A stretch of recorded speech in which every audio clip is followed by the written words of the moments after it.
खाद्य सुरक्षा क्या है? सभी लोगों के लिए हमेशा भोजन की उपलब्धता, पहुंच और उसे प्राप्त करने की क्षमता। भूखमरी क्या है? ऐसी दशा जब लोगों को आवश्यक भोजन उपलब्ध नहीं हो पाता। निर्गम कीमत क्या है? सरकार अनाज की कमी वाले क्षेत्रों को या गरीब वर्ग के लोगों को अपने बफर स्टॉक में से बाजार से कम कीमतों पर अनाज उपलब्ध करवाती है। इस कम कीमत को निर्गम कीमत कहते हैं। उड़ीसा के किन दो स्थानों पर वर्षों से अकाल जैसी दशा बनी हुई है? कालाहांडी और काशीपुर में अकाल जैसी दशा बनी हुई है। राशन कार्ड कितने प्रकार के होते हैं? राशन कार्ड 3 प्रकार के होते हैं। निर्धनों में भी अत्यधिक निर्धनों के लिए अंत्योदय कार्ड, निर्धनता रेखा से नीचे के लोगों के लिए बीपीएल कार्ड और अन्य लोगों के लिए एपीएल कार्ड। हरित क्रांति कौन से दशक में आई? हरित क्रांति 1970 के दशक के प्रारंभ में आई। गेहूं क्रांति के नाम पर भारत सरकार ने डाक टिकट कब जारी किया? वर्ष 1968 में इंदिरा गांधी के कार्यकाल में। भारत में राशन व्यवस्था कब शुरू की गई? भारत में राशन व्यवस्था 1940 के दशक में शुरू की गई। अंत्योदय अन्न योजना और अन्नपूर्णा योजना कब शुरू की गई?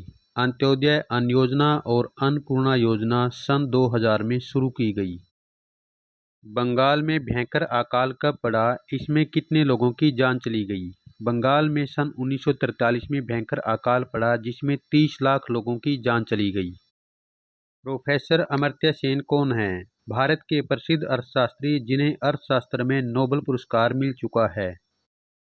काम के बदले अनाज कार्यक्रम कब शुरू किया गया? काम के बदले अनाज कार्यक्रम सन 1977-78 में शुरू किया गया।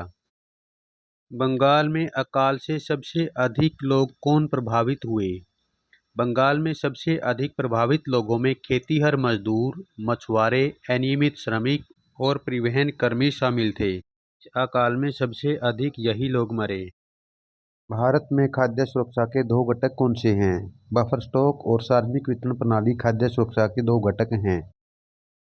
सूखे के कारण खाद्यान्न पर क्या प्रभाव पड़ता है? सूखे के कारण खाद्यान्न में गिरावट आती है। भारत में बफर स्टॉक का भंडारण कौन करता है? भारतीय खाद्य निगम, food corporation of India buffer stock का भंडारण करता है। अनाज के बफर स्टॉक में योगदान देने वाले प्रमुख राज्य कौन से हैं?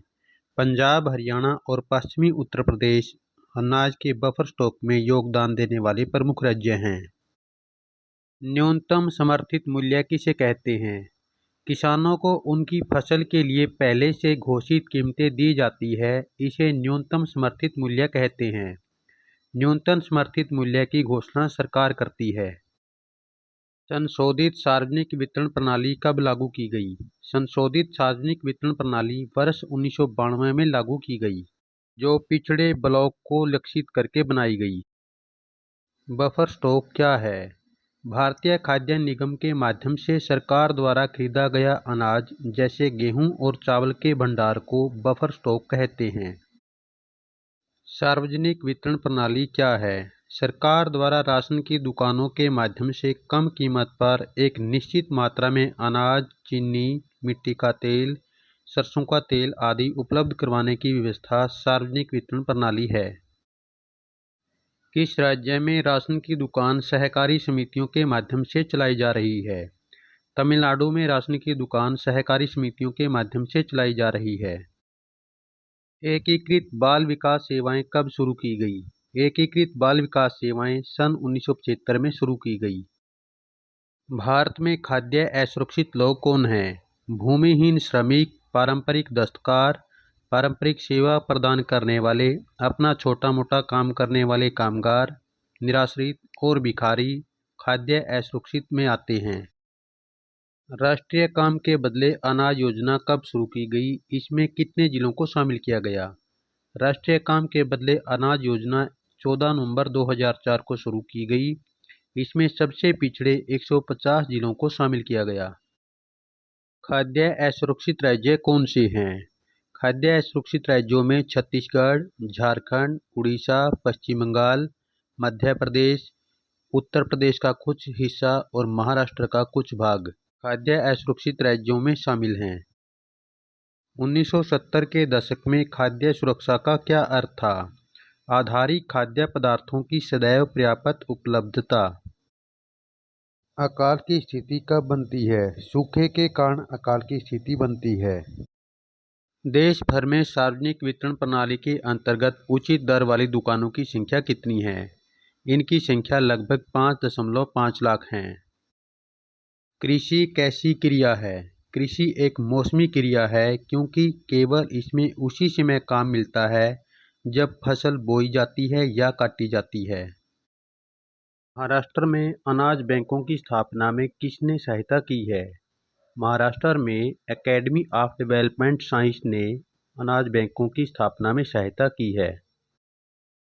क्या रिक्शा चलाने से अहमद को नियमित आय प्राप्त होती है?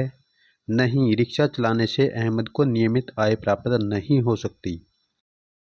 पीला राशन कार्ड अहमद को अपना परिवार चलाने में कैसे मदद करता है?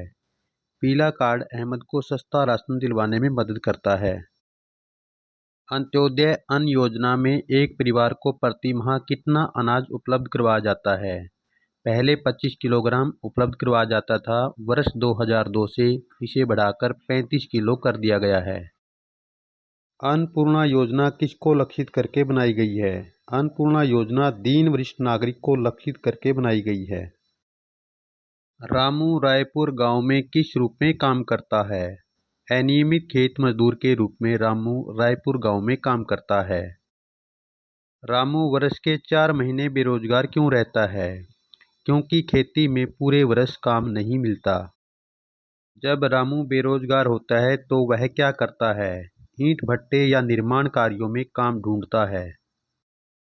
रामू खरीदारी की दृष्टि से कब असुरक्षित होता है? खेती के 4 महीनों में काम न मिलने पर। भारतीय खाद्य सुरक्षा अधिनियम कब अधिसूचित किया गया? भारतीय खाद्य सुरक्षा अधिनियम वर्ष 2013 में अधिसूचित किया गया। दीर्घकालिक भूखमरी किसे कहते हैं? जब लोगों को मात्रा और गुणवत्ता के आधार पर पर्याप्त आहार नहीं मिलता है, उसे दीर्घकालिक भूखमरी कहते हैं।